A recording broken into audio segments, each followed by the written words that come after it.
All right. Hey, welcome to a special edition of the Backyard Professor Live. I realize this is entirely unannounced, but through an interesting universe twist of fate, Nate and I are together tonight, and we've got a very interesting idea that we're going to mull over with you for a little while. I don't know if it's a new idea. You wouldn't really call it a new idea, would you, Nate? I would say it's fairly new to us. Yeah, it's fairly new to us, but we've got some ideas and speculations that we're going to talk about and share with you tonight. We've got a couple of clips of some other YouTube videos that we've been looking at, and Nate has been studying this subject for a long time.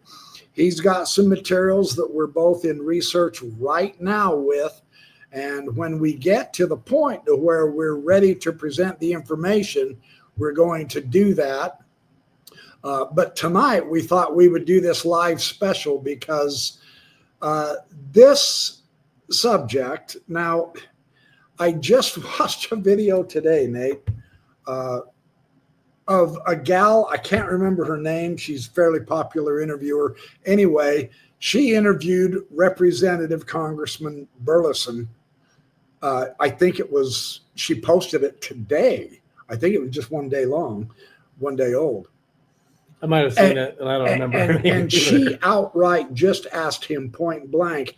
She was talking about the meeting and it was the same meeting where Lou Elizondo put up that really stupid photograph, his most recent gaffe. Right.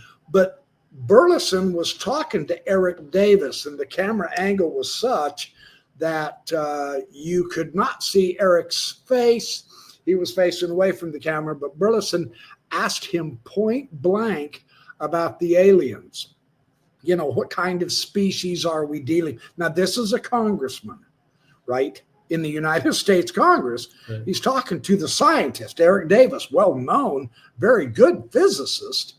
And Davis just starts rattling on. You go, well, let's see. We've got insectoids, we've got lizards, we've got the lizard group, reptilians, the reptilian, yeah, and so grays, yeah. So and the grays and the whites and the Nordics, right. And then you've got the Arcturians and the Pleiadians and all those. If you want to go off on that, yeah, zip right out into outer space. Oh, yeah. So she was just electrified at Burleson having a very sober discussion at a meeting with Congress people and scientists, and they were talking about the subject seriously. It wasn't in mockery. They were actually trying to acquire information. So this subject, crazy as it is, and I'm not going to lie to you, Nate, I'm still wrapping my mind around a lot of this. Every time I talk to you, you give me a flipping mind warp with other stuff. And the UFO subject is just fascinating because it takes you off in so many different directions. And tonight, we're going to go to Mars, and we're going to show you something about Mars that I've never heard before, nor have I seen, and we're excited to share that with you. So yeah, absolutely. So let's say hi to everybody real quick. Cynical Banana, Charles Taylor, Jason Billings, Kazi Asili, good to see you. Yeah, we're a special live tonight. Sherry Barney, great to see you. Boom, DBMMMMMM. Ooh, Netherlands, Europe, welcome. Oh, yeah. Ed Keane, good to see you, bud. Jason Billings, Charles Taylor. Okay, so I'm going to share a screen real quick. We're going to go to Pavel. He has something that's just now. Okay, in fairness, Pavel. Oh, he's speculating a little bit with Gary Nolan. I'm not going to worry about that part. It's the second part that I want to get to. We'll leave a link in the description. Pavel, Psychoactivo. Good show. I've been calling him Pavel. Am I mispronouncing him? Well, Pavel. No wonder he doesn't like me.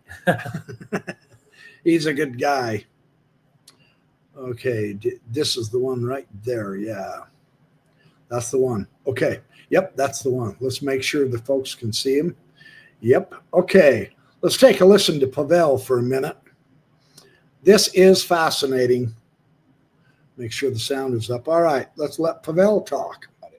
Before I play you the clip from Matt Bell's podcast, I just got to tell you guys, Dr. John Blitch was part of DARPA. He was part of the nuclear program. There was a specific point in his career when he was carrying the quote-unquote nuclear football, which is the nuclear weapons codes that the president eventually uses. And if anybody should know about these kind of things, and if anybody could find evidence that Dr. Gary Nolan is talking about, it would be somebody like Dr. John Blitch because of his expertise.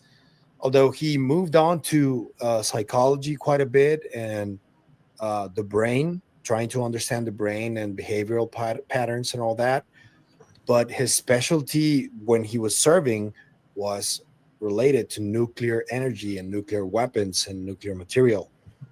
So he knows what he's talking about, which is why I really jumped out of my seat when I saw this. So this is the part of Matt Bell's interview with Dr. John Blitch, where they discuss Dr. John Brandenburg's theory and why it's significant and why Dr. John Blitch believes that it is evidence that at some point in Mars, there was a more advanced civilization that destroyed a lesser or less advanced civilization with hydrogen bombs, with nuclear weapons. Check this out. It's really interesting. Started to go down another path and introducing another character to this conversation. Do you want to maybe continue off with that? Are you talking about John Brandenburg? Yes. Yeah. So I'll close it up real quick. What John Brandenburg established is that through the ratio of xenon 129 to 132, that as he was doing his analysis of this landing site on Mars, he saw the spectrographic analysis and saw that that isotope ratio being around 2.5. So that is to say that the concentration of a xenon 132 to 129 was 2.5, I think. And that was crazily anomalous, and he couldn't understand it. Right. And there's another guy, and so he asked a weapons guy, and the guy said, "Oh, somebody nuked him." And then, so eyes got big, blah, blah, blah. Anyway, to take John's long book short, very compelling evidence. There's only two ways you can get that ratio anywhere in nature. One is the supernova, which would have destroyed our entire solar system. And the other is nuclear weapon. Not any nuclear weapon, a hydrogen bomb, a huge hydrogen bomb. And so he backs off from that, along with the evidence of pyramids, the very prominent evidence of pyramids that arguably has been covered up by NASA and obfuscated just like the rest of this, as well as other artifacts, and we talked a little bit about artifacts offline, to suggest that one super advanced species eliminated another lower level species on Mars many millions of years ago. So we've only been on this planet anywhere between 10,000 and 50,000 years. So it is not just possible, but probable that we have had many versions of humanity. There you go. So those are the two regions that, so also We gotta check this out really carefully.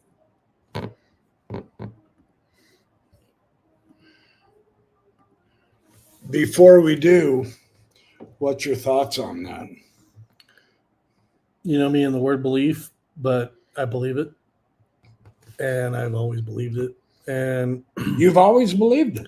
Yeah. and That there was life on Mars. the reason why was because early on in my research, this came to the forefront.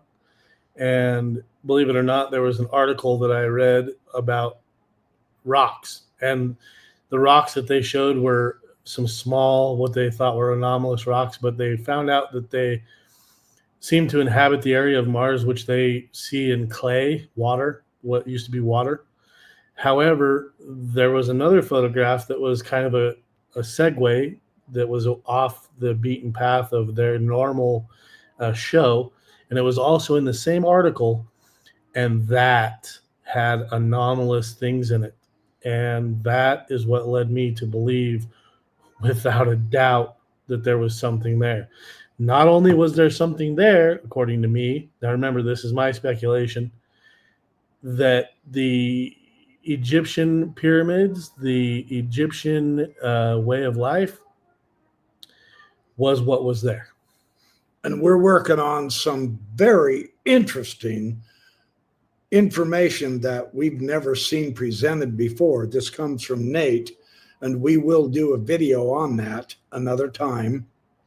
And we'll share some really We got some interesting good ideas. stuff for you. We got some good stuff straight from the photos from NASA, believe it or not. So my impression is, holy shit!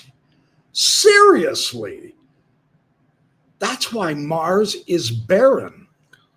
If this turns out, then we all have to be 100% adamant about telling our government, get rid of all of the nuclear weapons on this planet right now. Unfortunately, we've sent nuclear subs over there to Russia, and they're starting to rattle their sabers. This is a no-win situation. Nobody wins in a nuclear war, especially the size of the nukes we stupidly created. It's a total loss. So we have to get vigilant. That's my politics for the night. That's his politics for the night. Me. So, because you guys want to hear, I don't know if you want to hear me in particular, but Sure. I have some connections for you that you might enjoy. When you talk about the Egyptian civilization, you talk about the anomalous things that are found up there, and you want to try and make a connection. Sometimes pyramids, sure, that makes a good connection. You can speculate that that's the easiest way from space. But we've also landed a Mars rover there, 2 of them, in fact. We landed Curiosity and Endeavor, Curiosity and no, what was it? Opportunity? Opportunity rover. Opportunity. Right. Opportunity was the earlier one, and then Curiosity after. The Opportunity rover is the interesting one, in my opinion. Well, they're both interesting, but I think that it found some stuff up there that was pretty damn cool. And here's the thing. I just want to say that the fun stuff, because we like to come on here and be somewhat entertaining, because otherwise, why the hell would you be here? So you but come here, educationally entertaining. somewhat educated on this, because I've been doing it for 20 plus years. Snakes, stuff like that. When you see the headdresses of the pharaohs, things like that, you would expect to find something like that. I would imagine you would expect to find some kind of ornate stuff up there that would look absolutely anomalous once you saw it up close. And that's what I hope to bring to the table. Now, that the interesting thing is about that is because you can say, well, from space, I see pyramids. You can say from close up, it looks like ruins. You can say from even closer up that it looks like something completely ornate. And that is when things get really exciting to me. Because otherwise, you can tell he's chomping at the bit. Don't give it away. I'm not going to give it away, but I want to build it up a little bit, because otherwise it's not worth you being here. I mean, there is something that we want to bring to the table, and we wouldn't be doing this together the way that we are if we didn't. So I think that there's a lot of people out there that try and get the skinny on things. They try and get an exclusive something or other out there, and they've done their own research and they listen to the news and everything. And everybody that's listening to the news on this all the time is like, what's the next cool thing? We're waiting for the next cool thing. And actually, in the legacy programs and things like that, there are a lot of interesting things that we haven't been given the ends to. They've gone so far, but they've never primped the end of that. They just kind of let it out there. And I think that when the guys today say that this also has to do with Earthlings' beginnings, the humans' beginnings, this is where those questions later down the road will come. Yeah. And if disclosure happens and we have to start asking those questions, the deep questions, like, was some of this ancient alien stuff real? Was some of this ancient artifacts real? Did we come from Mars? Did we come from Mars? Where did we come? And those questions will be asked. Believe you me, if there's a disclosure, those questions will come. And so I like to speculate, but I also like to educationally look at something and say, for me, what's definitive. And the reason why I do that is because I've come to the idea that if I lay down a line of what's true right now and say, this is what I think all of this is about, I can either say whether it lies west of that line or east of that line. And so I've done that. I have come to my conclusion, but I look at it like this, and I've said it in previous podcasts. Either what I say is correct, or it's either way worse than that, which is bad, really bad, or it's way better than that, which I hope for. I really do. But where I land on that line with this ancient past that they talk about, you even hear Elizondo, of course, you hear him, but you hear Gary Nolan, you hear all those guys say, it's here, it's been here, it's continual, and we're going to continue to watch it. Diane Pasolka. And Carl Nell and all those guys. Yeah, okay, they're all so saying it's old. they're saying it's ancient. And even Lazar, which, if you want to bring Ancient him in. astronaut is not turning out to be so blitzoid lunatic after all. Exactly. It's not. Seriously. Right. How many of us have seen the complaints about the History Channel? Oh, all they show is the stupid UFO stuff. Folks, there's a reason for that now. Even our government, our military, our three-letter agencies are putting tens of millions of dollars into this and studying it seriously. You just heard there was nukes on Mars. Astonishing. You just heard right now there's nukes on Mars. You didn't hear it nukes on Mars. You didn't hear it from us. You heard it from them and what they're saying. And they're doctors, they're PhDs, they're people that are in the top of their fields. And if that's not a type of disclosure, I don't know what is. Because who are you going to believe? You're going to believe Trump? You're going to believe whoever, Biden? You're going to believe any of those guys? These are the guys you're going to get your disclosure from as your scientists. They're going to tell you what is real and what's not. And no matter who comes out and says it, I mean, it's got to be said in a scientific way. They're going to just give the microphone over to those guys anyway. So the fact of the matter, they will. Good and the fact of the matter is, they're saying it. And so at that point, you have to say, is this not my disclosure? Let's examine this more. Now, there's this chart that Pavel is talking about. This is fascinating. These are the pockets where they found xenon. Remember, only from supernovas or hydrogen bombs. This is simply staggering. Watch this. Fun stuff. I hope you guys are enjoying this. We're enjoying it. We're enjoying doing it. So there were potentially not just one, which is extremely massive. That's the size of like 3 states of the US or something like that in the middle. Did you hear that? There's another one. Did you hear that? This upper great big red area is the size of 3 states in the United States. That is not a small bomb. Then the other one is this one. And over here. Sorry, I stole his thunder. I'll bet he feels bad about that. On the right side. And then there's another one right below the one in the middle that is a little less evident. Those potentially in Mars, according to Dr. John Brandenburg, and now corroborating it with Dr. John Blitch, who's a specialist in nuclear weapons and nuclear material, those were potentially hydrogen bomb explosions or detonations that happened in Mars many millions of years ago. And if you think about what Dr. Gary Nolan said, just think about Earth and how we are a really coveted resource planet, everything. We got everything here. We have incredible vegetation, although we have been extinguishing it for a long time now. Incredible fauna, great weather in many parts of the world still, although we're fucking that up too. And we have people, which, according to lore, according to the literature, humans may also be a resource. That'll work. That was the main point that I wanted to.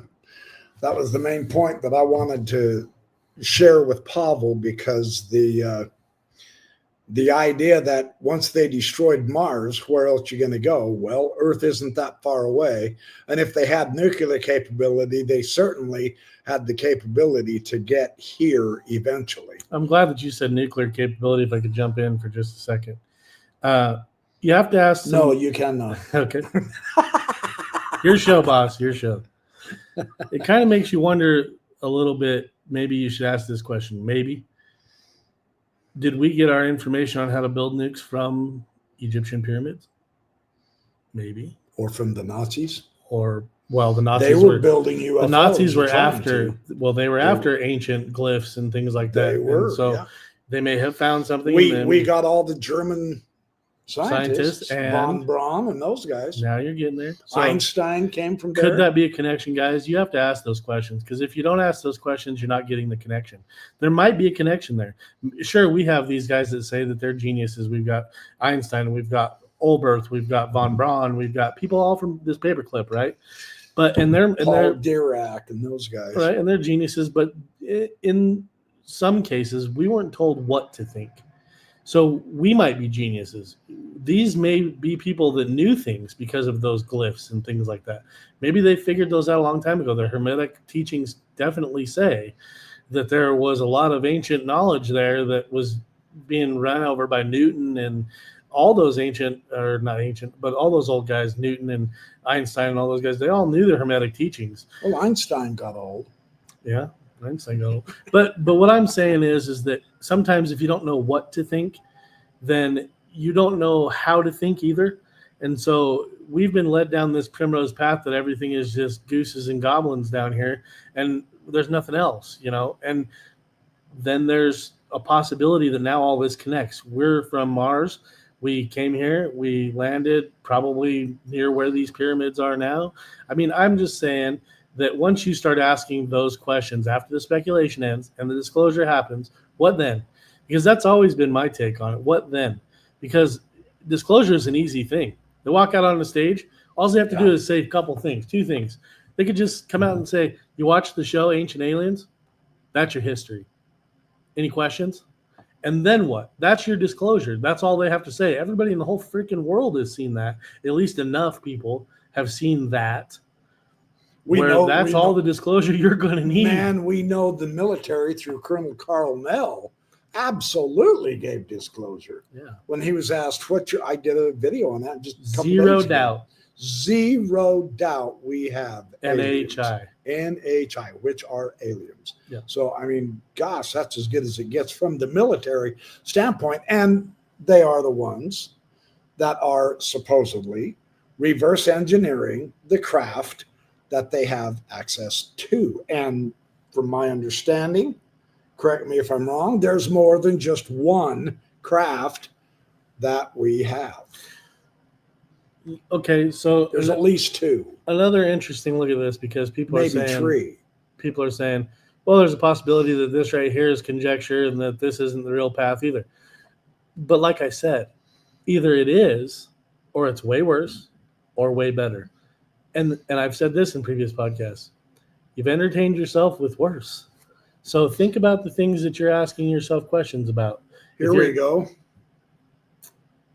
If disclosure happens, I want to hear the truth from the aliens themselves. Good. You should. You should demand to hear it from themselves. And here's the thing, though. Maybe they are the overlords. Maybe they are controlling everything. And maybe the people that you see running everything, they're just maintenance people. They're just sitting here mopping up after everything that's happened. And hey, there's one of my favorites, Debbie Donovan. Like that. Yeah, that was a Men good are book. from Mars, women from Venus. Especially Yeah. today. I mean, look at all the Oh, stuff that you see my now online God. about how different men are from women. We wish men So was much from different. Venus. So much different. I don't know about. I'm kidding, of course. Yeah, good point. Good point. Hey, Robert Nunley, how are you?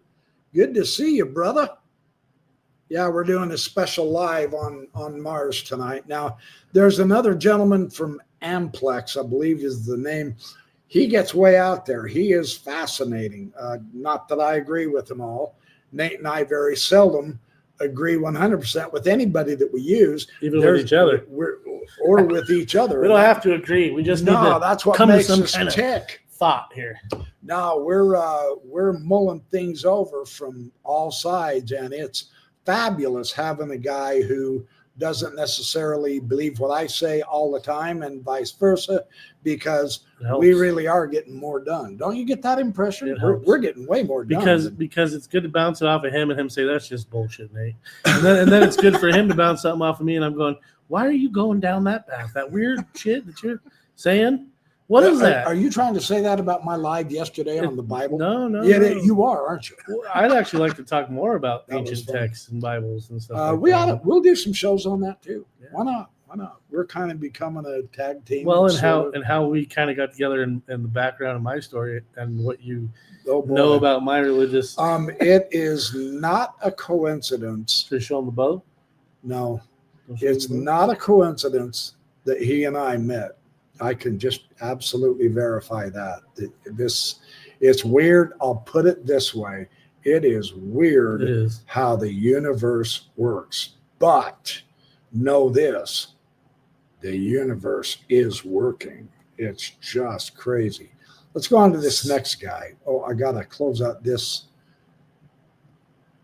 Now, this gentleman, here's the thing that's fun about this guy. And I will tell you right now, let's see. Yeah, hold on.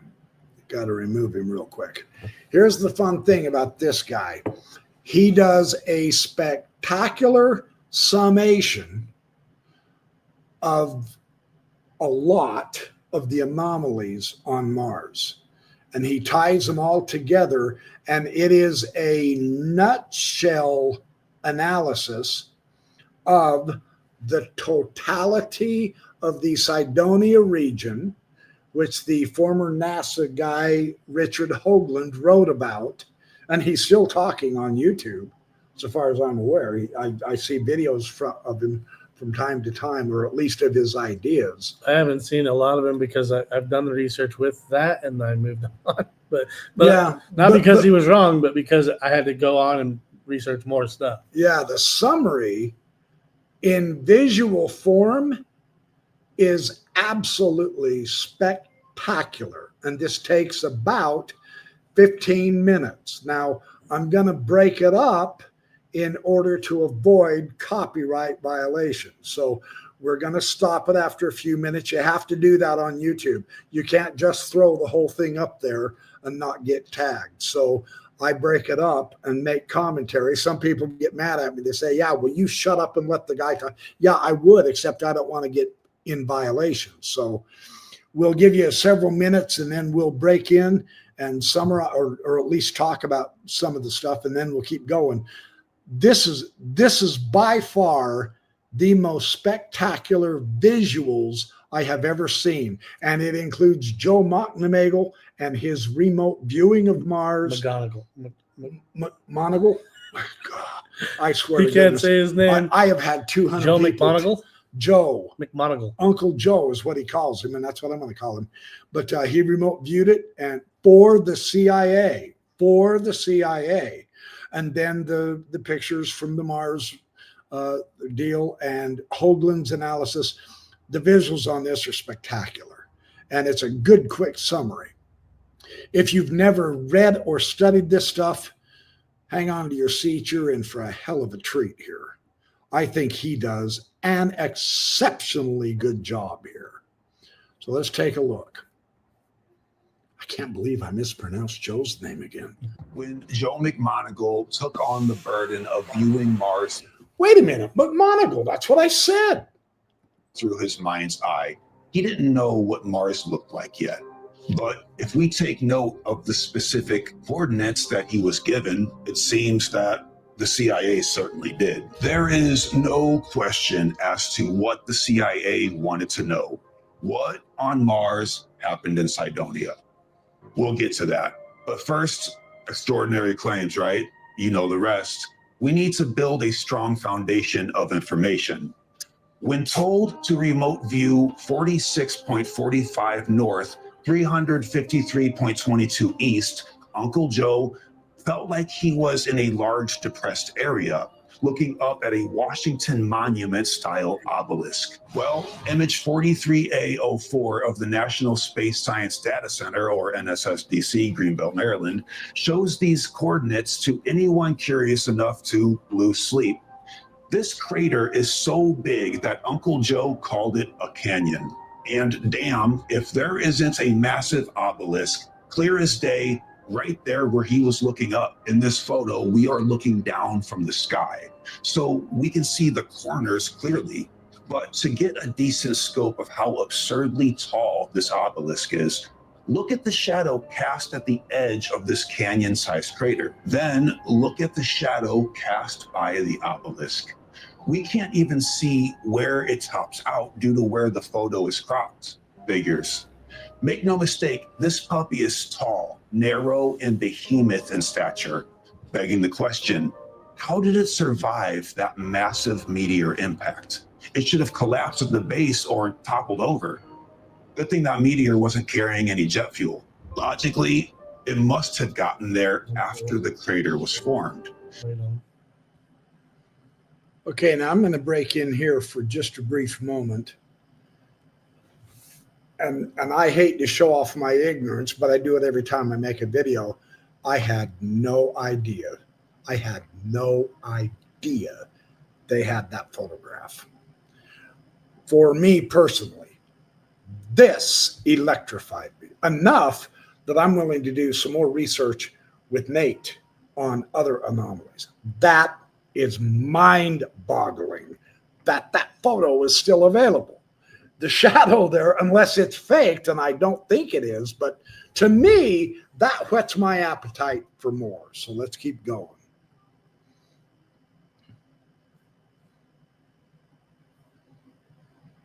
Weird location for a building, unless these megaliths require being placed in specific geomagnetic locations, just like we see done with ancient sites on Earth. More on that later. Now let's take a gander at this right here. An obelisk is self-descriptive, but abstract topological features require a sketch to be used in comparison for verification. Remember when Joe was given 43.6 north, 213.09 east? Well, he saw it clear enough to draw it. In case Sean is confused here, Joe's remote viewing was from ground level. This photo, image 86A08, is not. And then we have this little Martian mugshot, taken from coordinates 15 north, 198 east, showing a cluster of potential pyramids that Richard Hoagland has called the city. Guess what Uncle Joe's drawing looks like for this abstract topography? Did you guess this? Because I sure as hell didn't see that coming either. That is mind-boggling. Now, Boom. boom. Boom. Nice summation. Boom is right. Look, I didn't even know McNamara remote viewed Mars. McGonagall. Yeah, him. McGonagall. Uncle Joe. He Sounds called like him a Harry McGonagall. Potter character, McGonagall. Hey, we're supposed to be Professor serious. McGonagall. We're supposed to be serious here. I know. No, I'm amazed. Now, remember, he was Agent 001. He was the remote viewer And of so that makes you 007. license to talk. No, I'm 006, license to License talk. to talk You're a lot. you're 005, license to teach or something like that. Tease. Tease, teach, you do both. So amazing stuff. Really impressive that remote viewing got into this for the CIA. And then later the pictures came, and there it is. Now, I get it. There's a lot of people who say remote viewing, poppycock. I'm not convinced it is. I know Tim Rathbone is in the audience. He's done remote viewing. I know of a couple other people who claim they have done remote viewing. I will get into that. I know that's a future tense. I get it. My life is so full right now with time constraints. I just don't have time to do it right. And maybe I'm wrong in thinking that way. Here's an interesting thing. I think that maybe we've done it. I think that, now this is my take on remote viewing. Ever since I was a kid, and I think other people do this all the time, you kind of leave your brain and you walk down your street and you see the stores that you're used to seeing, and you can kind of see the map of your neighborhood. I think that's all remote viewing too. I think that people remote view all the time. And, oh, yeah. And maybe they don't know that that's what they're doing, but when you go on a trance and you can see things as you're walking around, I think sometimes you have that ability. You're doing it on a smaller scale. These guys are able to do it at a larger scale, but they've also been trained by SRI to do it. So you're looking at people that have gone to a class and sat down with people who have done a lot of it. And, so I just wanted to add that because I think we do it all the time. I just don't think we do it on the scale that they're doing it. Yeah. And maybe it takes some time to branch that out, but anyway. Yeah, I'm going to, I do have access to a remote viewing course, and I think I'm going to have to wait until I retire so I can do it right, but I am going to do it. Paul H. Smith, by the way, one of those who was involved with Stargate with Uncle Joe and with Ingo Swann and others. And he is the longest teaching remote viewer instructor in history, Paul Smith. He's still alive. I met him down there in contact at in the desert. I think it's important. Nice guy. I think it's important to say, and I always hate to break in on what you're saying, but I think it's important to say that the CIA came out with documents that said remote viewing is real, by the way. I just want to make sure that you know that, because I know there are people that are just barely starting to branch out into this, and they're going, remote viewing sounds like woo-woo. There are released CIA documents that do say that remote viewing is real, by the way. Yeah. So I don't want it to just sound like he's going off and you're naming all these names and there's not anything backing it. When we say stuff, we're not just here to entertain. We're here to educate a little bit too. So that's a part of this. Those are real documents from the CIA released. Just want to let you know that. Yeah. It's important. We're not here to entertain only? Not only. Oh, man, we're going to bore him to death. Let's keep going. He gets into some really good stuff. I know. Shut up and let him talk, dude. I'm working on it. This gets good and better. That's the same picture. And here is McMonagle's drawing of the people who sleep through the storms, or a Martian. We don't have a picture to corroborate this one without me losing all credibility. Here's a picture of Bigfoot on Mars, courtesy of the razor-sharp-eyed scholars over at Ancient Aliens, a show floating down the mainstream river of daytime TV. They never mention the constant 19.5 degree configurations geometrically purposed into the layout of these megaliths that match ancient megaliths here on Earth and are coming up here soon. If you just wait a damn second, let me bitch a little. Basically, if you're skeptical about the Mars megaliths because of potential pareidolia, I get it. You won't be here in a few minutes, though, but let's reel it in for now. We got to build our foundation.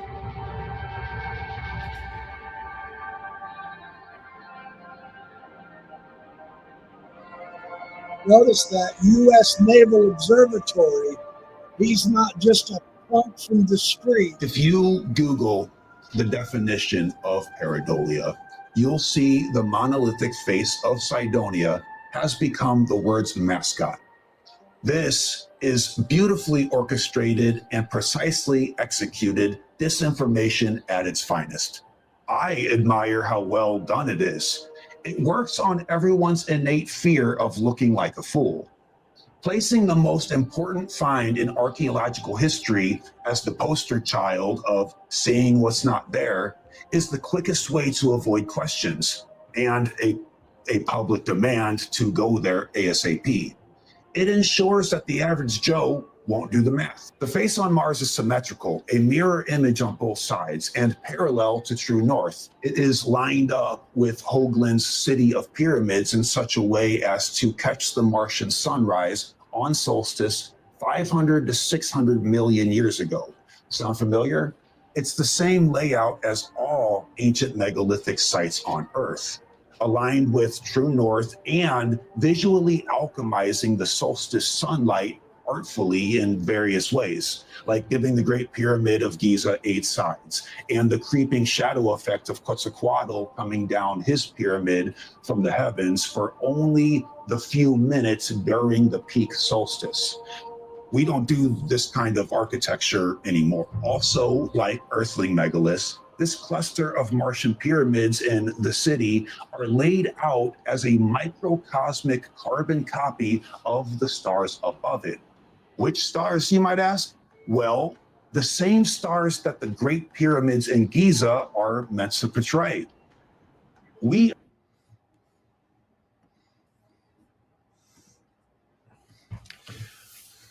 Holy crap. I had no idea. Now, I've seen articles who have been trying to refute the alignment of the pyramids with the belt of Orion. And there's no doubt that the entire constellation of Orion is lined up with the whole pyramid complex and the cities with Cairo and all the other cities around in Egypt.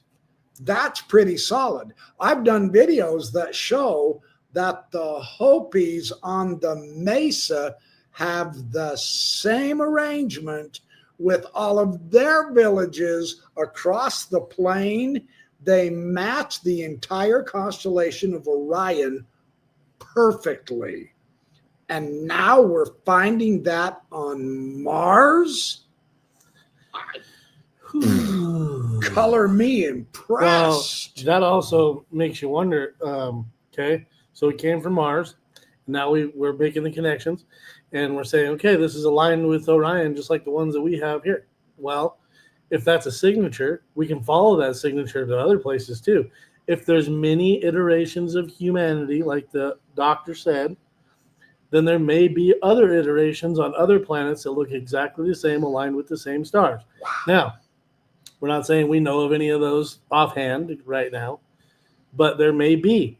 And if that's the case, there are probably other planetoids out there that might have another alignment with Orion or another star system, in fact.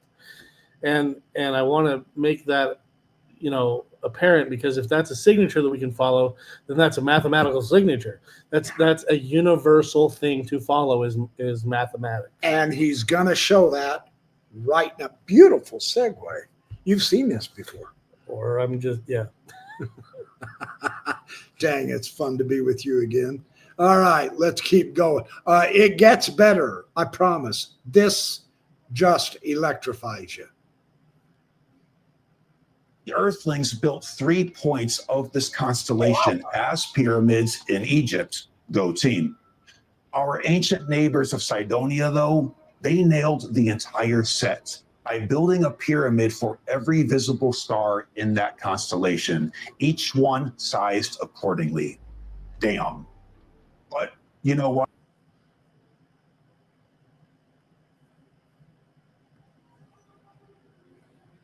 Boom. They matched the size of the pyramids on Mars, not only in the same relationship as Orion, but with the size of the stars too. Come on. Stuff goes beyond pareidolia when you start making math like that. This is the first time I've ever heard of this on my. The other day I was trying to convince him, I'm telling and now look at how deep he's into it. God, this is ruining me, man. It's crazy stuff. I'm possessed. These are questions that will end up being asked eventually post disclosure, though. Yeah, and it gets better. It gets better. You think I'm kidding? Look, let's keep going. I'm just saying, this is amazing. But There's less gravity on Mars, so let's give them that one. The DNM pyramid has 5 sides, and being just south of the city, its top angle is pointed directly to the bottom of the face, as if to represent its body. Universal math, best known as captured in Leo da Vinci's Vitruvian Man. Why is it not directly attached to the face? Well, because its 19.5 degree ratio has a lot to say. We're getting there. Hold on. Below the face, there is a 5-sided pyramid. When superimposed on each other, it is an exact match. The dimensions and form of these builders may have been humanoid, to say the least. This 5-sided pyramid, known as the DNM structure, also clearly and accurately points to other main structures in this complex. The top left corner pointing to the city center, where the solstice sunrise is to be seen. And the top right corner points to this round yet pointed looking structure that, well, frankly, looks like a titty. This has been called Tholos. The last thing you need to know is that all of these features are neighbors residing in the same location, Cydonia. The fact that all the biggest, most questionable anomalous structures on Mars are all in the same place is astronomically telling, far succeeding happen chance. So now that we are beyond coincidence, we need to learn to read a language of code, a language transcending mere mouth noise, and is vastly considered abroad to be universal to all intelligent life forms: math. A language spoken by crop circles displaying 4 and 5D theorems that didn't even exist at the time the designs showed up. But we're not ready for that conversation yet.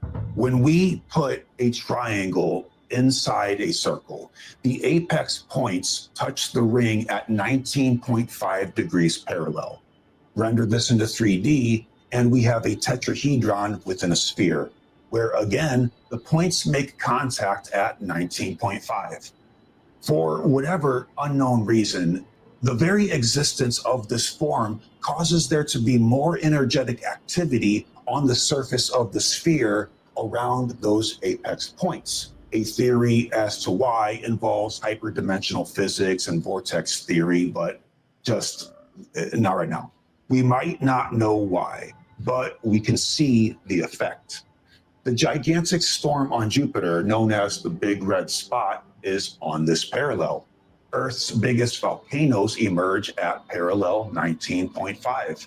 Sunspots and solar flares most often emerge from the sun's parallel 19.5. There are examples everywhere. Ancient Earth people knew this math extremely well and made it clear by showcasing it in stone. Graham Hancock writes about it. The pyramids at Teotihuacan. The angle of the pyramid of the sun is set at 19.69 degrees, the exact latitude of the pyramid itself, which stands at 19.69 degrees north of the equator. It is therefore a self-referencing monument, which makes the use of geometry to tell us it knows where it is, i.e. that it knows its own latitude, just as the DNM pyramid does. What's more, the angle of the corresponding level of the pyramid of the moon, the 4th level, is set at exactly the T constant of 19.5 degrees, so favored in the overall design of Cydonia. We'll get in there. Such figures have suggested to some researchers that Teotihuacan may contain a message, perhaps identical to that of Cydonia, based on tetrahedral geometry and the pi, phi, e, and t constants. Teotihuacan is not the only object of such exotic suspicions. Okay.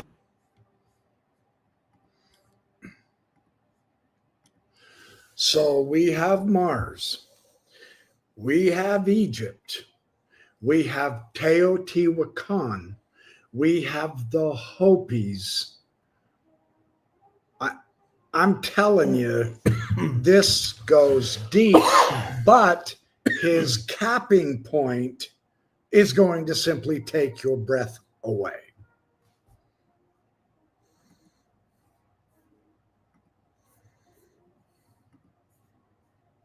Okay, so the angle of slope on that particular pyramid is at 19.69 degrees. And the entire structure itself is home to the 19.69 degree parallel on Earth. It is a language of mathematics. It speaks. It says, I am here. This alone is an astonishing example of ancient knowledge. But why did he mention Mars? If you and I can't see each other because of a barrier between us, I'm going to knock to let you know I am here. No matter the circumstances of our environment or plot to our stories, we will knock, even if only just to say to another conscious being, I am. I exist also, and I am here. So if I knock with a random pattern, there's no coherence, no meaning. It could be anything. If I knock with a consistent pattern, that doesn't really speak either. Might as well be a sequence of things falling off a shelf or whatever. But if I knock like this, you will immediately recognize this as a universal door knock pattern by a sentient being. And you might even open the door. Just enough for me to see that little chain that prevents invaders from pushing even slightly. That brings us to the ultimate wall between worlds, distance. Distance is a remorseless barrier that makes any sentient being feel utterly alone. A fleeting word, drum pattern, or a smoke signal all disappear in the wind. The only way to find common ground over spatial distance, and more importantly, time distance, is through a Rosetta Stone, a philosopher's stone of communion, a permanent megalith language that can last the test of time. And Cydonia is bringing those bars. Look at this. What's up? You'll see here the structures on Mars also know where they are and how to say hello. The dual parallel 19.5 north-facing angles on the DNM pyramid are pointing to the face, and the adjacents of the 19.5 degree angles are pointing to the city of pyramids. And the culmination of all three together create their own ratio of 19.5 degrees as a total. All three speaking as one single triangle, a two-dimensional representation of why it exists there in the first place, as if to say, as above, so hello. If the people at SETI received a radio signal that spelled out the tetrahedral vortex mathematics displayed in Cydonia, researchers would freak out. There would be a press conference the next day, or a cover-up, I don't know. These universal mathematics would be recognized as a message, but only in that particular case. How weird is it to assume that otherworldly life forms would prefer using a radio? Dude, we don't even use the radio anymore. A technology, human specific, that comes and then goes the moment it's outdated. That's what we're using to find fathomless friends, really? That's like seeing everyone in school wearing Jordans, so you go out and microwave a cantaloupe. But the same message in ancient stone falls on deaf eyes. Dude.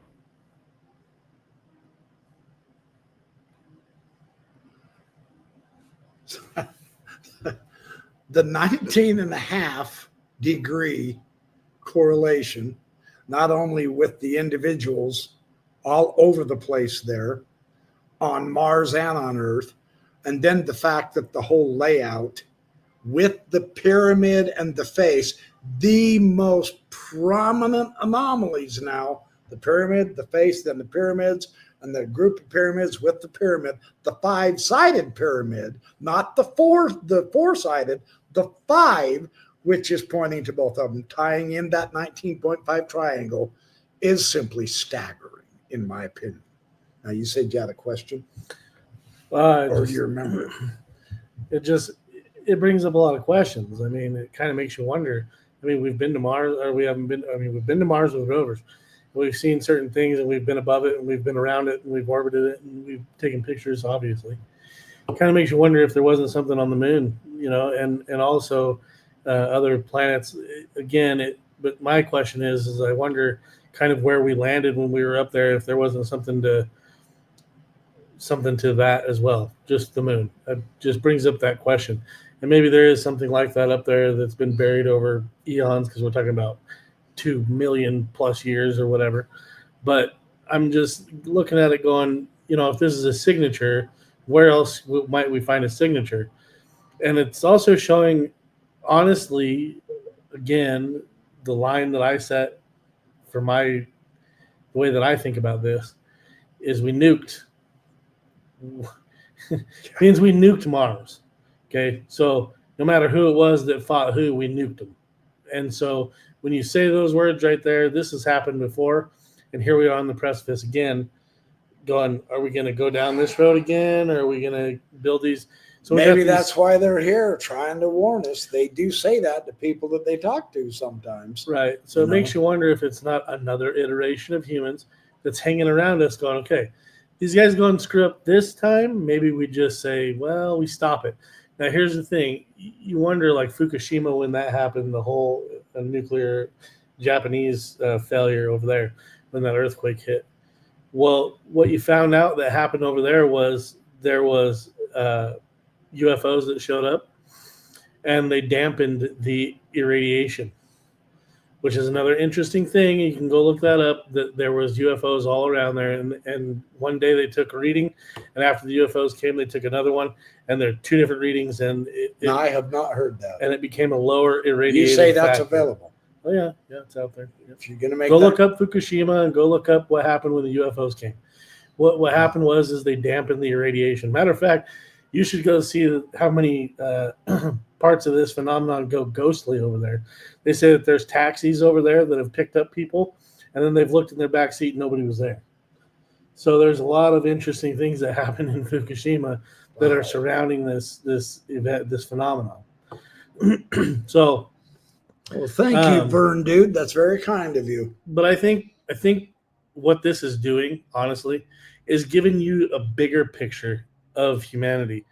I don't think that we've been just here. And I also think that if you start asking these questions, whether now or post-disclosure, I mean, let's say you haven't been asking these questions, and let's say you just kind of put your thumb on it and said, well, there's aliens, and that's that.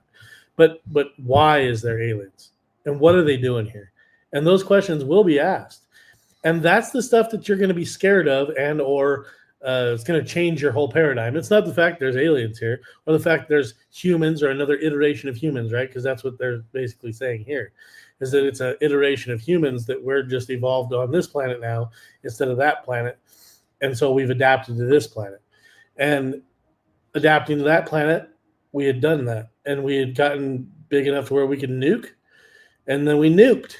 And so it makes you go, God, were we really that dumb there? And now we're going to go and do this again. Let's not be so short-sighted. And then it makes you wonder. But then if we don't know the history and we repeat it, we don't know the history, right? Because it's being kept from us. Right. So maybe that's why they're here. You learn from your mistakes. I mean, you learn from your past. And if this is part of your past, this is a way of the universe and or yourselves telling yourself in a future you, don't do that, man. Like, what is it that's causing you to be such a warlike species? That one alien told, where did I hear this just recently? They said, of all the living beings in the universe, you idiot humans are the only ones still at war. Why are you warring among yourselves? None of the rest of us are doing that. And part of that is the pure, unadulterated, short-sighted greed for just a mere smidgen of wealth that the earth can offer, when we have a universe of it. Instead of owning a mere small patch of ground, Russia or the United States or even all of it on a planet that is literally just a speck of dust. If we could broaden our vision and quit worrying about becoming trillionaires, which is literally nothing compared to the wealth out there of the universe. When I took an image of the one, I can't remember if it was M31, it was one of those that was a supernova. The amount of gold that supernova produced, and it's all out there in space for absolutely free, would fill our oceans. Okay. The amount of gold on the Earth just barely makes 0.001% of the entire makeup of the Earth. Of course, and that's what gives it its value, is its rarity. Well, here's something that I think So- you're brushing against here that I want to bring up that I think you'll agree with. You guys live in, not you guys in particular, but there's a lot of humans on this planet that live in their own echo chamber. And I don't know if you've taken a drive lately, but if you take a drive from I did to Utah. the Southwest, which I've done from the Southwest all the way to the Northwest, Washington down in Mexico, there are nothing but lush trees and beautiful waters and, I mean, ridiculous waterfalls, clean water, clean grass, clean everything. And there are these people that live in the cities, and I think sometimes they get this really narrow view because you hear about people who are living in the city and they're saying there's overpopulation problem. And there's these problems. I think, when people say this is a gamer thing, by the way, people say, go touch grass. It means that you have spent way too long on the video games. I think that people spend way too long in the cities. I think they need to get out and go adventure and go across the entire United States, because you're going to find there's thousands upon thousands upon thousands of acres of clean, lush land out there with nothing but beautiful waters and waterfalls and things for you to put your hands in that are of the purest of things. And sometimes I wonder if people are stuck in their echo chambers and they're thinking there are no available resources for us. We're going to be in this big resource war. And I'm going, why? There is so much open space when you're driving from place to place in the Western United States, especially, where I'm going, I realize a lot of this is owned by your Bureau of Land Management. A lot of it's owned by your government. A lot of it's owned by private people. We're talking about 700 acres. I heard one guy just the other day on a podcast says he lives on 700 acres of land. What are you going to do with 700 acres of land? I hope to God they don't find oil under West Yellowstone. They would destroy it to get to the oil. And that's the thing. The echo chamber that those people live in to get that idea that that's what they need to do to survive. It's like, dude, there is an entire vast, just our planet alone. He's talking about the universe and the resources out there. Look at the resources we have right here. We have plenty to go around. I've even been told, and this could be wrong, that all of humanity can be put into the state of Texas and we still have tons of room to spare. So I'm looking at all of that going, God, if these people just got out of their echo chambers for 10 minutes and took a drive out to the next nearest clean waters in rivers and oceans and whatever, that it's like their whole paradigm would shift from, God, we're going to get nuked and we're going to have this and we're going to have that. That all that craziness just dissipates. And you realize when you're up in the mountains, when you're looking at the stars as black as the sky can be, there's nothing but the vastness of the universe staring back at you. There's nothing like There's it. nothing like it, man. It is a baptism No. by universe. And if you are stuck in that Hey, little, I like that. yeah, if you're stuck in an echo chamber and you think that the world is going to hell, it does not have to. And go out there and look. We have plenty to go around. If people aren't getting fed in Africa and Somalia and wherever they are at, it's because somebody wants it that way. Yeah. They can be put over here with tons and tons of plenty of resources. Oh, criminy, Russia and Ukraine together are 7 times bigger than America. It's insane. Land-wise. It's insane. We should So- not be in resource wars currently. There should be no resource that's wars. Unfortunately, that's the billionaires who are making that war. And it's easy for them because people buy that shit. They buy into it. Yeah. And it's like, dude, that if anything pisses me off, it's that I have traveled the vastness of the forests and stuff out there. And I can tell you, you got plenty of room. and this 8 billion people, holy crap, most of them live on the edges of the oceans. If you guys moved inland, if everybody started moving inland, I know the Californians have started moving inland, that's for sure. But when all these people start to move inland, they realize there's plenty of room, and you can take your couple $1 million, go put a plantation out in the middle of nowhere, and you're going to be fine. You have everything you want. You know, and nobody will be in contention with you at all over it. Like it baffles me sometimes how eco-chambered people get, and like the disclosure. So we're all sitting here going disclosure. That's not all we do.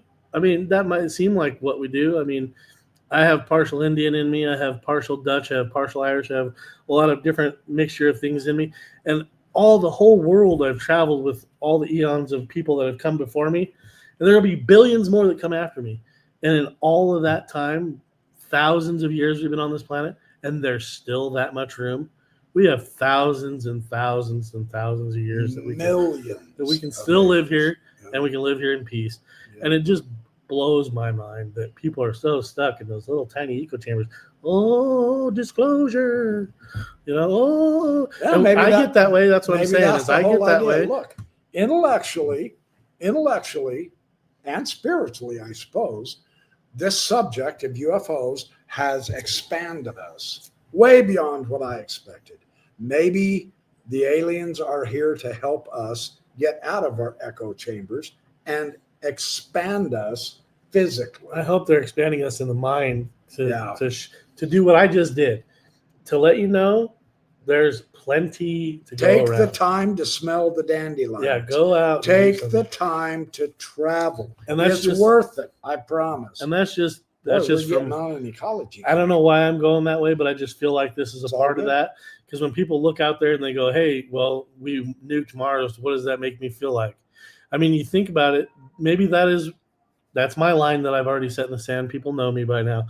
The line that I've set in the sand is we are a warlike people because we're a parasite. But the fact of the matter is that we don't have to be that parasite.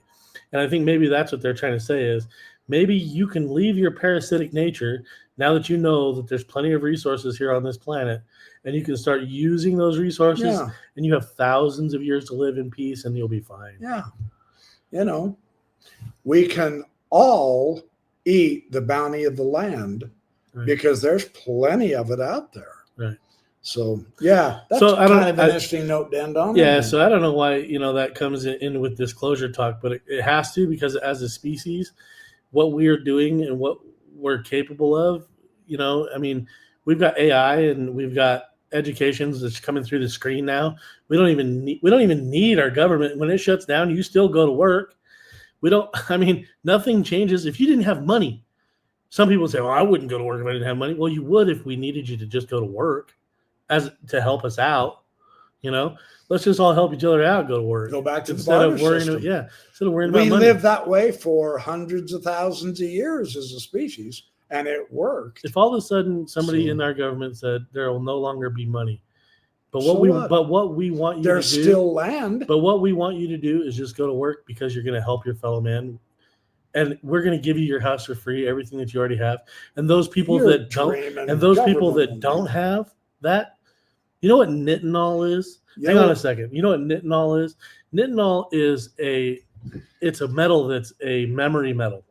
They have hypothesized that you can make a flat building and make tons of flat buildings and stack them up on the back of a truck and take them out to Africa and throw them all these flat discs out on the ground. And because of the sun, the nitinol would grow houses. Yeah. Why don't they have houses? They should, because that's how easy that is. It's money is the problem. Money is the situation that keeps them from doing this. You have all these landfills out here, just going to put all this out there. You have all these landfills. Why don't we send that to the sun? Why don't we take all that stuff and launch it to the sun? You guys are worried about your landfills filling up those places out in the ocean where we haven't scooped up all the plastic. Go scoop it up, send it to the sun, put it in a volcano. Go scoop it up and recycle it. There's billions of dollars of plastic out there. They're even saying now that there are rocks that are made out of plastic because of how much plastic we've had over the years. Well, great. Let's break those suckers off and send them to the sun too. There's got to be radical ideas. There are radical ideas, okay, where we can fix things. Pretty radical. where we can fix things. And it's funny when you talk to geniuses, they are about radical. Geniuses are radical. They border on the line of radical, and they can say, well, there's too many people on the planet, let's take care of all of them. Or they can border on that same line and say, there's too many people on the planet, let's start taking care of their problems one by one in a radical way. Let's take all this crap, send it to the sun. Let's take all this crap that we have left over, put it in volcanoes. Let's take all this other stuff. We have particulates of... don't put it in volcanoes. We have all these particulates of carbon that are That's floating around that we stupid. don't want floating around. So these ideas that they come up with, though, like Elon Musk, for instance, even though I don't necessarily agree with everything Send he him says, to Mars. but That'd help. think about it. He comes up with radical ideas. There's too much traffic, let's make tunnels. There's too much traffic, let's get in the air. There's not enough internet for people in Africa, Asia, whatever, and he makes Starlink. I mean, that's a huge radical idea. Look at how radical those things are. When you look up, you see that drastic line. It makes it suck. It sucks. To It sucks. Look for UFOs. But it helps humanity in it's a way. not enough pollute the earth, so we pollute our skies. And that's a radical thing to do. It's like, I know this is going to look like shit, but it is going to help a lot of people to connect. And so you can That's a look good at it point. both ways, right? Like I said, I know I grew up with a genius, okay? And I know that he can ruin you or he could be your best friend forever. And that's where they border. It's like Einstein. I'm sure hanging out with him was a boring task. I bet he had nothing but his brain to just sit there and mull over shit. And then the day that he comes up with a radical idea, it changes the entire world. That's the way they are. That's what I was warned of when I was going to go work at a facility, is that if they're a scientist, you better watch out because they will just run you over because they have nothing but world domination on their mind and they're thinking about mathematics and stuff like that. They'll just run you over. They don't care if you're mopping. They will run you over. So get out of their way. So there are certain things that are going on behind the scenes in scientific communities nearby where that are good things that happening. are good things, and there's some bad things. But Yep. those good things, they're ready to do radical things, and that's the problem. You have We to be, need to do radical things. we do. We have to do radical things. It's time fix to it. get radical. It is, and I hate So- saying that word because radical comes with so much it gives negative a false connotation. I know, right? Yeah. Well, and then the other radical approach is the Hopi approach.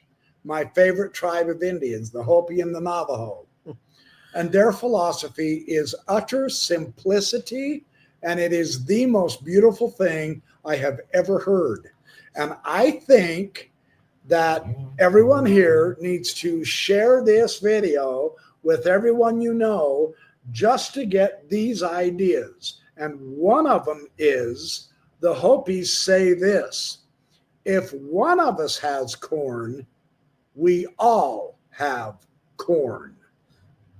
Now, what a radical idea, but what an absolute genius solution. You notice the one who has corn doesn't lose anything in sharing because everyone else out there will share with those who don't have also. What an idea, right? That way they stay cohesive and alive as an entire community. I think you're right. Just I think an option. here's another little caveat to that. Your kids, your sons, daughters. My son will come up to me and say, "Dad, can you make me breakfast, or can you make me lunch or dinner or whatever it is?" And I don't mind doing it. But wouldn't you rather teach him how to do it? That makes more sense, right? I mean, Depends on whether he burns the hamburger. if you or not. think about this correctly, this is an old Western. This is an old saying. Everybody knows this. You can give a man a fish and he can eat today, or you can teach a man to fish and he can eat the rest of his life. So you have to teach your kids to fish. You have to get out of those echo chambers. Go out, teach them how to start a fire, teach them how to survive, teach them how to learn for themselves how to live too. And the reason that's important is because they learn quick that they can't just rely on the city around them. There's not always going to be that there for them. That they can choose to either live there or go inland and live somewhere really lush and beautiful and still live just fine. And maybe by the time they get old enough, there will be internet and all the stuff that they want to play with out in the middle of everywhere. like Starlink, right? It's giving them all internet. So why can't they move to inland? Maybe that's what this is all about: is get everybody to leave their natural little echo chambers and to get into Yeah. something else, something better. Yeah. And I just want to say, because we're talking about Indians, I liked researching the Aymara Indians, and I would suggest you guys go check out the Aymara Indians. But some of the Indian heritage that came to me through an interesting source. I have this bow sitting behind me here, right here. Oh yeah. Let's tell this I was story. just going to say this Get right here. this. This is fantastic. Now this is religious belief. I'll be Hang on, right I have back. to tell. This I'll is be right religious back. belief, so it's Oh, that's good. it's legal because it's religious belief. But we have this bow here that has an owl feather, an actual owl feather right there, and there's rabbit and stuff on there.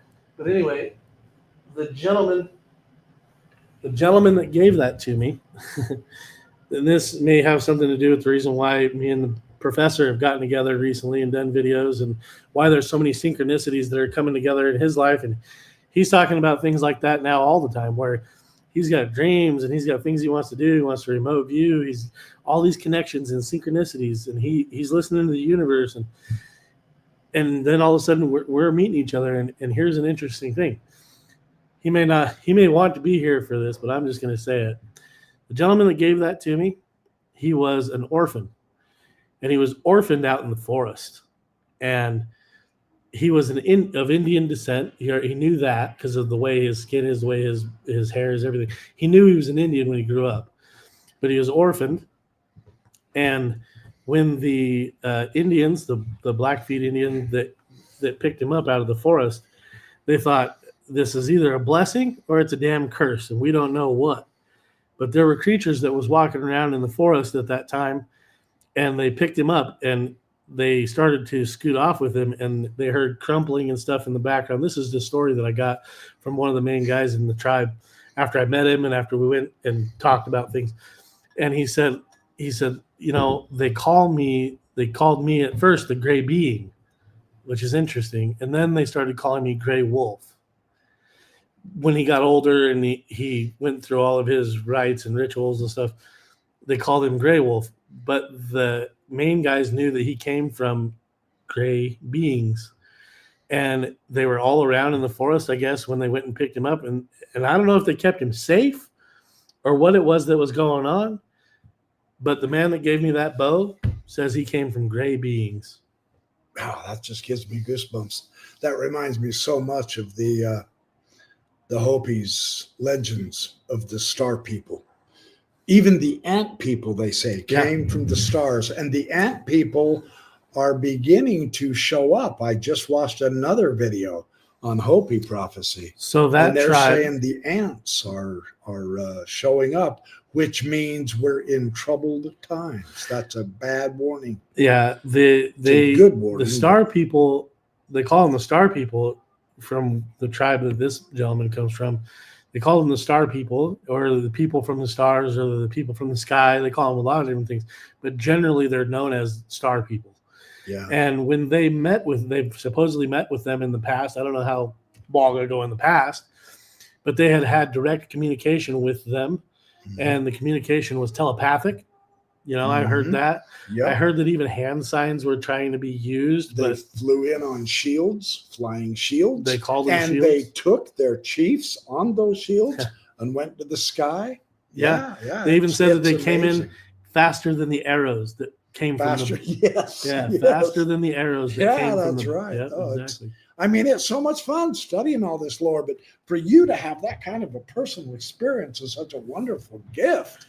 Oh, that just gives Well, me goosebumps. I don't know if he said the Hopis are mentioning Greys, but he might be mentioning star people. Hopi, I'm not Yeah.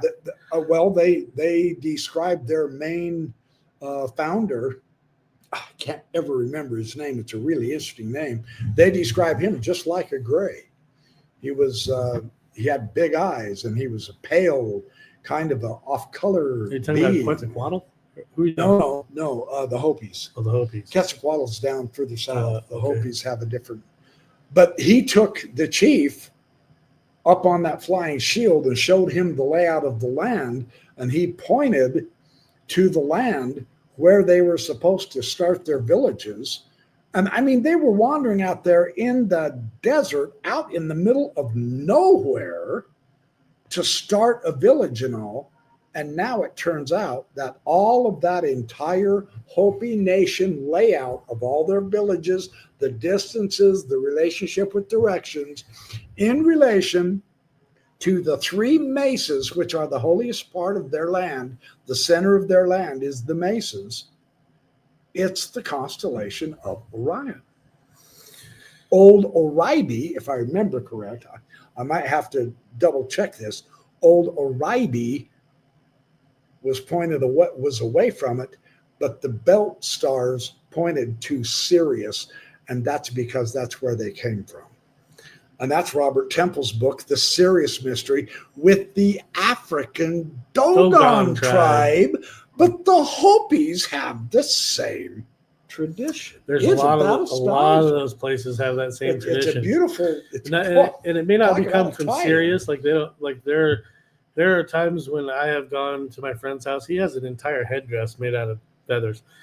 Go to his house as a 400-year-old headdress. I was able to sit down and talk to his dad, who's part of the tribe, and his dad said that the elders of the tribe, that they would always talk about things like star people, and they would talk about stars in a way that like they lived there. They're living beings as well. And it was interesting to him to hear him. He always thought it was funny. He always thought it was like a drug trip. He always was like, they're just doing peyote out in the middle of nowhere. They're smoking that peace pipe with the funny weed. Yeah, and that's what he would think. But then you start looking at today, and you go, well, there are people doing DMT saying that they see source code. There are people that are doing now. Sure, that might be they're all high. But now we're also starting to see that there's Enochian that's been coming up recently in the news, which is supposedly angel language, which is very interesting to me, especially to me because I'm drawn to that John D. kind of brought thing. that to prominence in Europe. When I hear the word angel, I think messenger or message. That's the Moloch. Okay. That's the Hebrew word Moloch. So personally, I don't want to claim anything other than I believe I bring a message. And the message that you and I talk about is part of this message. But I think the later on message is going to be the real message. It's okay to just be like, hey, aliens are real. They're another creature in the universe. I'm good with that. The Indians are good with that. That's disclosure. But the disclosure is then what? What is it that they know about what is disclosure to them? Is it that we're the lesser of the species, or do they think we're the smarter of the species, or do they think that we're an insect? We have something that they need, according Possibly. to some theories, is our genetics. Could be our genetics, right? That's another thing. So that is potentially in our favor. Could be. Yeah. We hope. I would hope, yeah. But there's different races, right? So if there's different races, they have their different agendas. And some of their agendas might not mix with this agenda and that agenda. So I've been told that other agendas are that they're here to help us. I've heard that there's agendas that they're here as malevolent. I've heard that there's agendas that are just like, what are we going to do with those little ants down there? They're not going to help us. We're already Shall we tell them about your overarching theory of our place in the universe in relation to the aliens as well as the other, what do you call it? The ultra-terrestrial? I call it the ultra-terrestrial or the first one. The first one. We've kind of bandied about back This and is forth not a with theory this. that comes from anywhere else. When I say the first one, that's my own way. This is my line in the desert that says, what does Nate believe? I believe that we live inside of a creature. I believe that we are the closest thing in nature to an insect or a parasite. And I believe that like the reason why Elizondo was hired was because he was a parasitologist, which I've said in previous podcasts.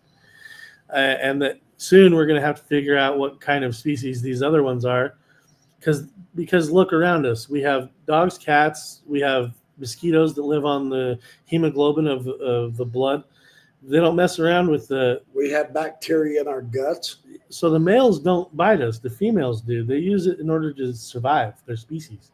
Yeah. So there's interesting creatures that are out there that give us a map, I would say, to what we're dealing with when we're dealing with other species.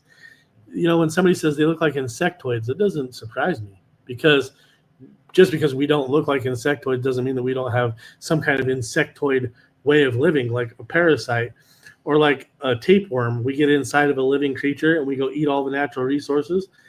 And, you know, I've even speculated this, that maybe we're killing this thing and we're causing it pain. And the reason why ET is here is because the first one, the Titan or whatever you want to call him, he is the gigantic universe that we live in, and he was injected locally with nanites. And those nanites have gone throughout the universe and found us because we're causing it pain.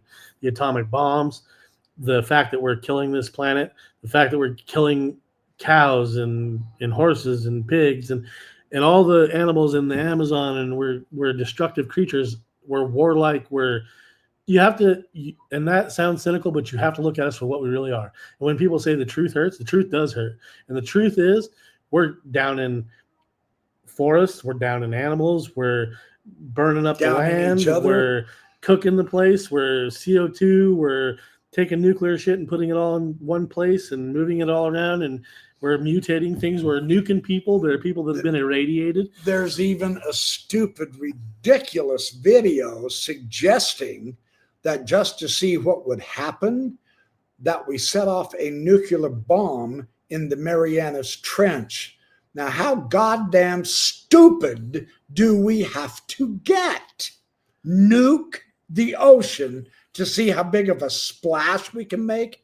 You've got to be kidding. You have to be kidding me. You know, That's how dumb we are. I always go back to this too. Hopefully it's not a politician that has the power that wants to try that. Well, that's the problem, honestly, is that they do have the power. It's listen, so to end this, I believe that we live in a creature and that creature has had pain. These ETs are here as partially biological entity, but they're not just biological, they're also artificially intelligent. They have, and Corso said that they have robotics in them. Yeah. And that there's also some instruments they came down here with, and they were using certain things on their eyelids to see in the dark and stuff like that, which they knew they would need. There's a lot of things that were engineered about that creature, if it's an engineered creature, which they speculated is an engineered creature.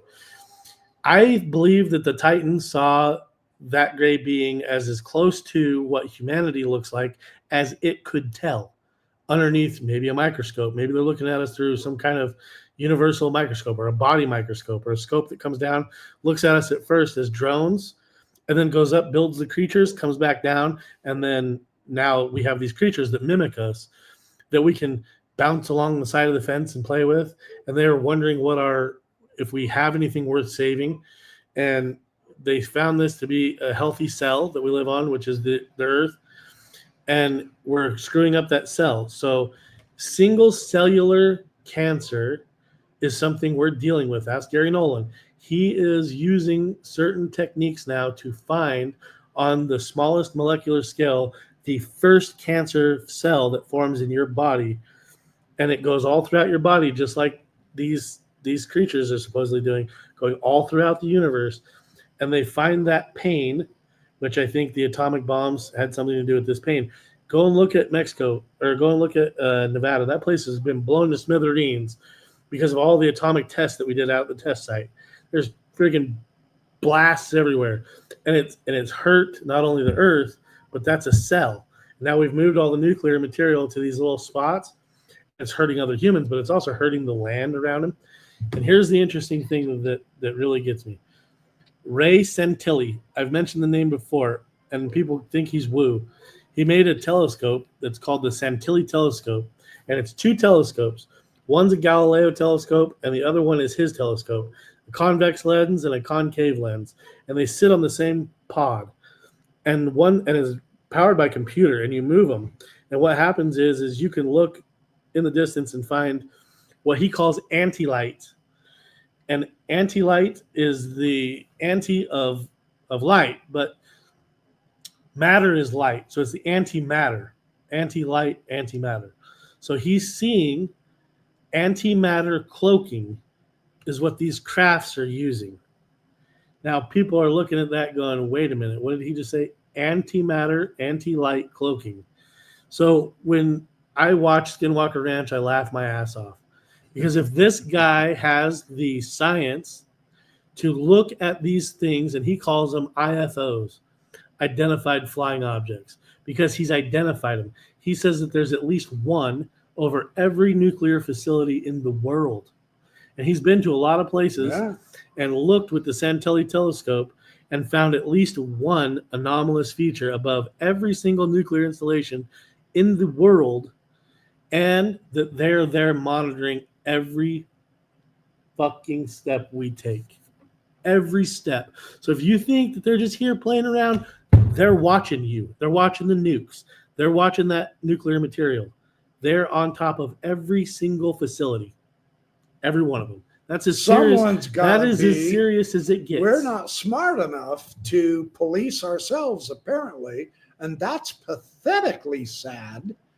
But that's what it appears to me to be. So, boy, that's a negative note. Can we end this on a positive note? It's a negative note. The positive note is, hang on, help is on its way. They'll be here as fast as they can. I think, boy, I did that live. I'm in trouble. I think Keep my day job. I think there are other creatures that see us as creatures that are making mistakes, and they may be here to help. They may be here to say, hey, you guys are being parasitic, and we want to help you out, and so we're going to dampen you down. But ask that question: why do Greys do that? Why when they abduct people, do they say, we want you to be careful of what you're doing to your planet? And in my opinion, the reason why they're saying worldwide. The reason why they're saying that is because they know that if they have to send the cure, there will be nanites that can obliterate humans, not the planet. It will take out humans, take out the virus, and leave everything else. So it has the cure for cancer. We're not trying to call us the virus, but damn it, they say change your attitude and you change your life. We need to begin to change our attitude in order to change our lives. So yeah. So choose life, not death. That sounds like something Jesus tried to teach. He says, never trust a Grey that abducts people and rapes them and otherwise invades them. Absolutely. You know, the thing is that it's funny. You're like, don't trust them. I don't think they even have the ability to know what the hell it is you're talking about when you say trust. Oh, I think that comes close to. I think that comes close to Chris Ramsey's. The only intelligence they have is to get here and monitor you. Period. Yeah. Because that's Chris Ramsey's. Look at how small and simple those crafts are. Yep. They're just a pill. They're just a tiny disc-like pill. Interesting. They don't have any. You're on a pretty good side if you're on Chris Ramsey's wavelength. Well, I'm just saying, if he's on that bandwagon, he is. Yeah. If he's on that bandwagon, he's on the right one. I'm sorry, I've been doing this for 20 years. I've laid my line in the sand. We're getting preaching now, baby. Yeah, we are. I've laid my line in the sand, and I've said, okay, listen, guys, if it's worse, it's way worse then. If it's better, thank God. But or thank alien. Or if I'm right, you guys, we got to get thinking about what we're going to do. The imminent thing that Elizondo talks about, imminent. I've never even read his book. I just think in my head, he's got to be talking about what I think is imminent. The cure is on its way. And if the cure is on its way, and or that it has the cure, and these remedy have told by talking to our governments that we do have the cure for you. But here's the other side of that cure idea. The cure is not for us, it's for the planet. And so if we're the disease, though, we have to begin to get mature pretty quick and start living like the Hopis. That's why he said we need to have this conversation now. Get back to the simple life of living off the land and taking care of the land and the waters, because like Blackout said, the waters are the rivers of life and veins and tributaries of Mother Earth. And instead of killing them and polluting them and destroying them and putting nuclear bombs in them to see how big of a splash, we need to take care of it. It's not a question of us taking the inoculation. It's a question of they'll inoculate us. We're the problem. So there's no taking the drink or the gun. In my opinion, the easiest way that they can take care of all of us in a real quick hurry like that, if you think about the way a doctor takes care of a cancer, is they irradiate it, right? or cut it out. Or cut it out, right? Okay, so that's the way that doctor does it. But if we had the cure for cancer today, I'm afraid to say it would mimic cancer. You have to think about that. It would mimic a cancer cell, which is exactly what they're doing. And then it would do what? It would start to invade those bad cells, which is what they're doing. And it would start to teach the bad cells to reproduce good cells. Yeah. That's how I came to this conclusion a long time ago. Yeah. It's negative. All right. It's a Well, negative thing. but it's a conversation we've got to have. It's at least something to put in our minds, think about it, mull it over. And for those whom you know, whom you can have this conversation with, have it. Maybe it's time to have it, No, it's not an easy conversation. We're going to be talking about Mars. But we've got to have it. And we will continue more with Mars. We have a lot more information. Let's not make their situation ours, would be my hope and prayer. Mars is the god of war. Or Mars attacks. Did you ever see that movie? Hilarious movie. What a spoof. All right, you guys. Hey, thanks for being with us tonight on this special live. We have had a ball. Yeah. We have had fun. We enjoyed researching this crap or stuff, material, so that we can share it with you guys. So we will be back with much more interesting things. You guys have been a great audience. I hope you've had fun. Looks like you've been talking pretty steady the whole time. That's good. I hope you guys solve things as much as we can. So yes, we will. We will have an amazing night. Oh, thank you, Vern, dude. Thanks, man. More BYP karaoke. Oh my God, they want me to sing.